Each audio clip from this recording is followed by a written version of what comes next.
Ini adalah sebuah cerita tentang seorang anak muda menginginkan warisan sawah orang tuanya segera laku. Ia melakukan pesugihan tanah. Sawah itu jadi subur, panen melimpah.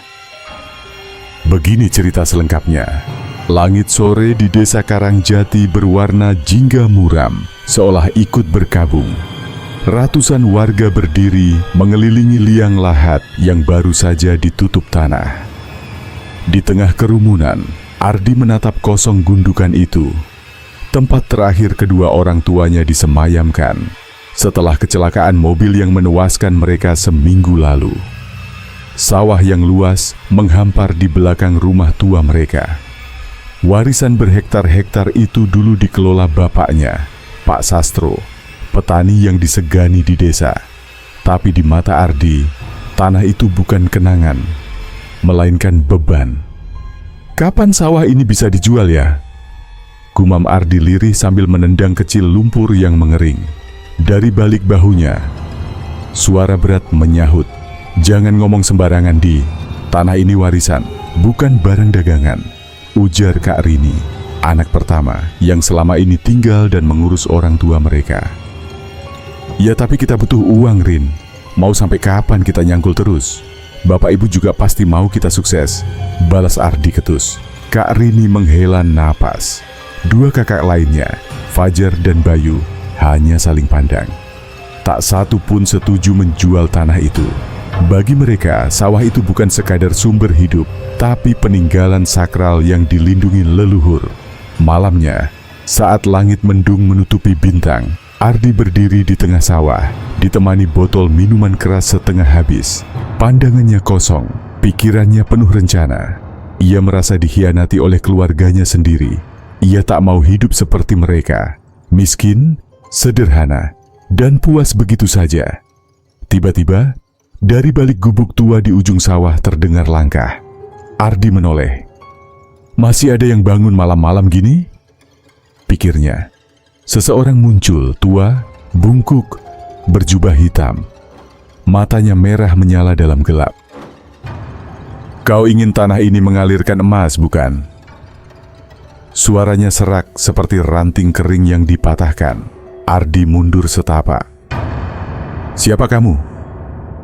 "Aku hanya penunjuk jalan, tapi harga keberuntungan tidak murah." Ardi tak menjawab, tapi matanya menatap penuh ingin tahu. Sosok itu tertawa pelan. "Besok malam, bawa darah ayam hitam, taburkan di petak tengah sawah. Sisanya, biar tanah yang bekerja." Langit mendadak berpetir.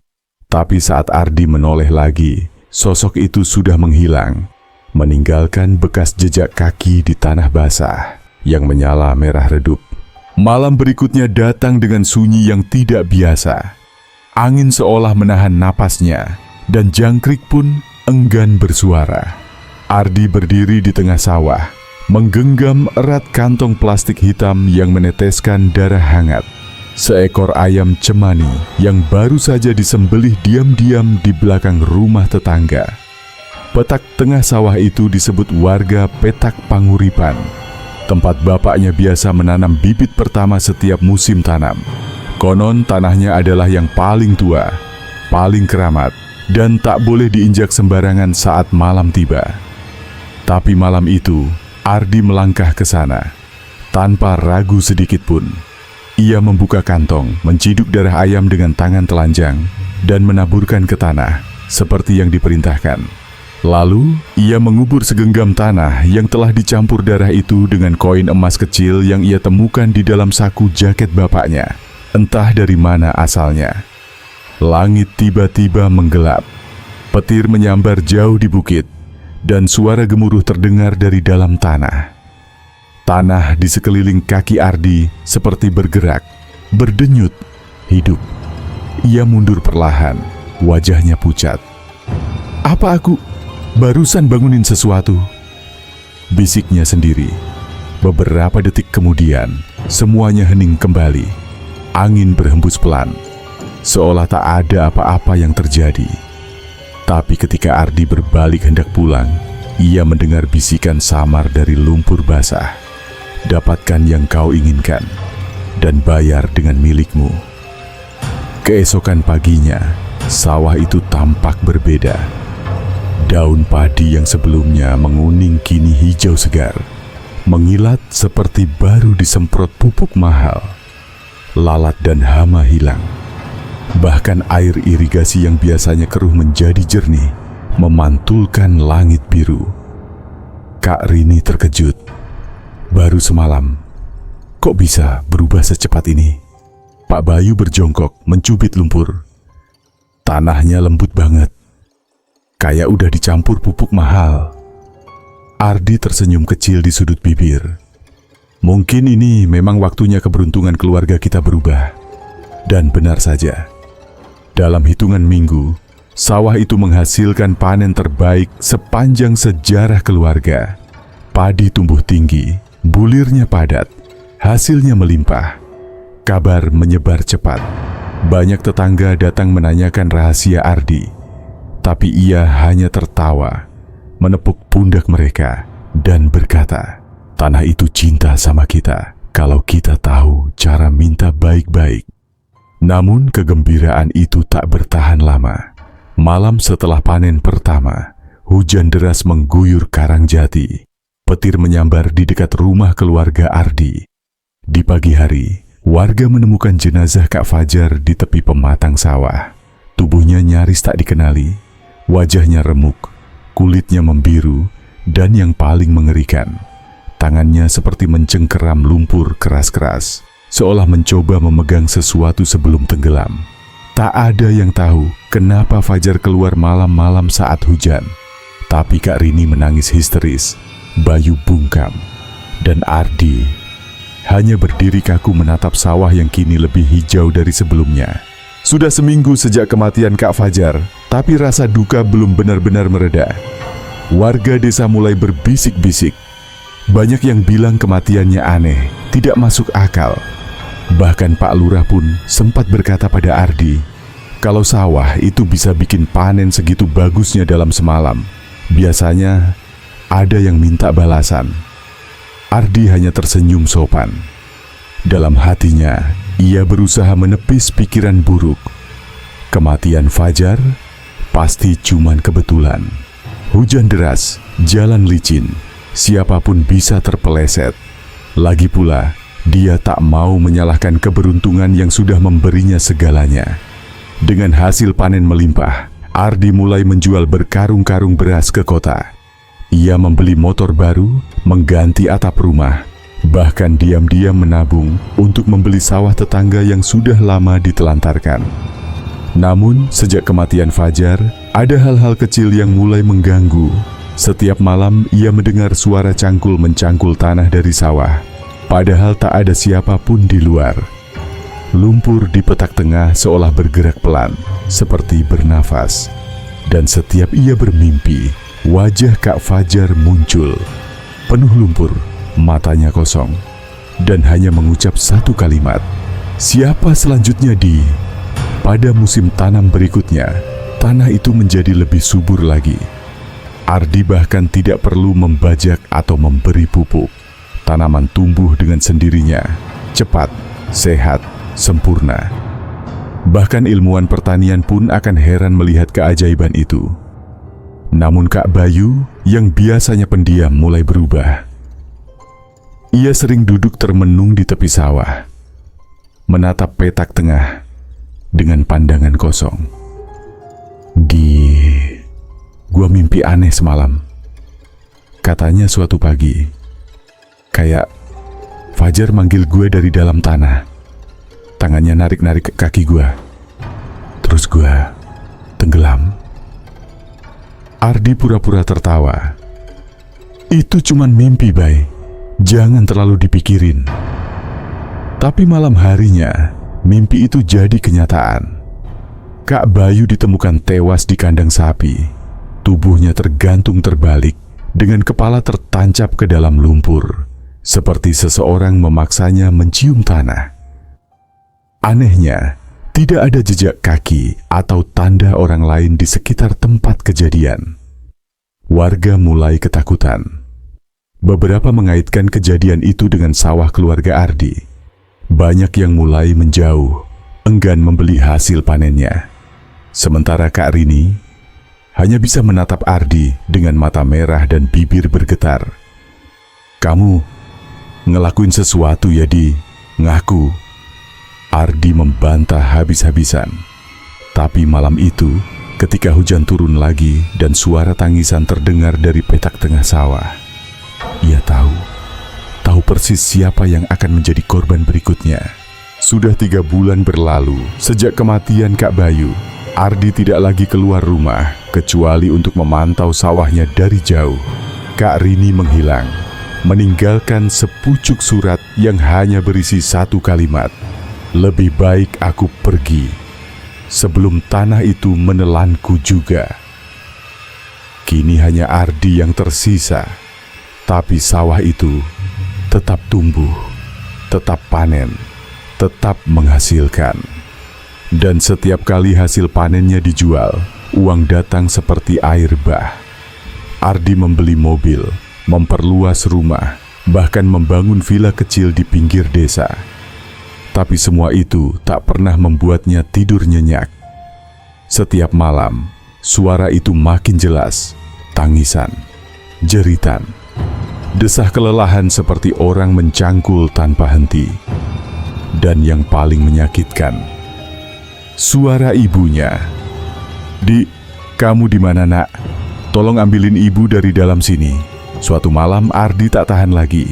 Ia menyalakan senter, mengenakan mantel hujan, dan berjalan menuju petak tengah sawahnya. Hujan mengguyur deras, membuat lumpur semakin berat diinjak.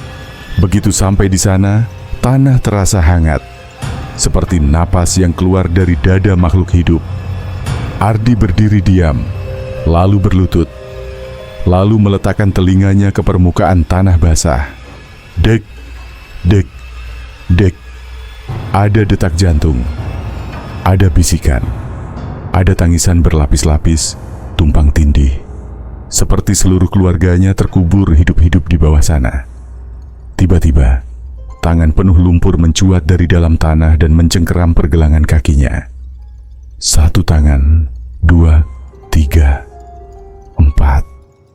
Mereka menariknya perlahan, tidak cepat, tidak terburu-buru, seolah ingin memberinya waktu untuk mengingat semua dosa yang ia perbuat. "Ini semua buat kamu, Di. Kamu kan mau jadi orang kaya. Kita nggak penting, ya?" Ardi menjerit, tapi tak ada yang mendengar. Ketika pagi datang, warga hanya menemukan bekas telapak kaki yang berhenti di tengah sawah. Di sana, tepat di titik Ardi terakhir terlihat, ada segenggam rambut hitam panjang dan bau amis tanah basah yang menyengat. Beberapa bulan kemudian, sawah itu tetap hijau, tapi tidak ada yang berani menyentuhnya. Tidak ada yang mau lewat, apalagi mencangkul di sana. Di rumah besar peninggalan Ardi, lampu masih menyala. Tirai jendela terkadang bergoyang sendiri. Dan jika seseorang cukup berani mendekat di malam hari, mereka bisa mendengar suara sendirian tertawa dan menangis bersamaan dari dalam rumah. Rumah besar milik Ardi kini berdiri seperti bangkai raksasa di tengah desa Karangjati. Tak ada yang berani menyentuhnya. Bahkan anak-anak pun dilarang bermain di dekat sana. Warga hanya menyebutnya dengan 1 nama, Rumah Arwah Tanah Warisan. Rumah itu masih menyala setiap malam. Lampu teras tetap hidup. Jendela kadang terbuka sendiri, lalu tertutup perlahan seperti ditutup seseorang yang tak terlihat. Yang mengejutkan, Ardi belum benar-benar mati. Ia masih hidup, atau setidaknya tubuhnya masih hidup. Seseorang pernah melihatnya. Seorang petugas PLN yang dikirim memeriksa aliran listrik. Setelah warga melaporkan suara-suara aneh dan lampu yang berkedip tengah malam, ia mengintip dari jendela ruang tengah dan mendapati Ardi duduk sendirian. Tubuhnya kurus kering, seperti sudah tidak makan berhari-hari. Matanya melotot menatap dinding kosong. Mulutnya terus komat-kamit, seakan sedang berbicara dengan seseorang atau sesuatu. Jangan tinggalkan aku. Aku cuma mau kaya. Aku nggak tahu kalian bakal marah. Rin, ibu, jangan nangis terus dong. Di sekelilingnya, ada bingkai foto keluarganya yang sudah menghitam. Di salah satu sudut ruangan, ada tumpukan lumpur yang entah bagaimana bisa masuk ke dalam rumah dan tidak pernah kering. Petugas itu lari ketakutan.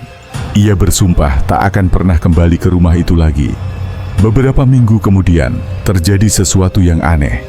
Orang-orang mulai melihat siluet keluarga Ardi berjalan di antara pematang sawah saat senja. Lengkap. Ayah, ibu, Kak Fajar, Kak Bayu, dan Kak Rini, semuanya tertutup lumpur, tapi wajahnya tenang. Seperti sedang menjaga sesuatu. Sementara Ardi sendiri, ia tetap hidup, tapi tidak pernah bicara pada siapapun. Setiap hari duduk di kursi reot dekat jendela, menatap ke arah sawah.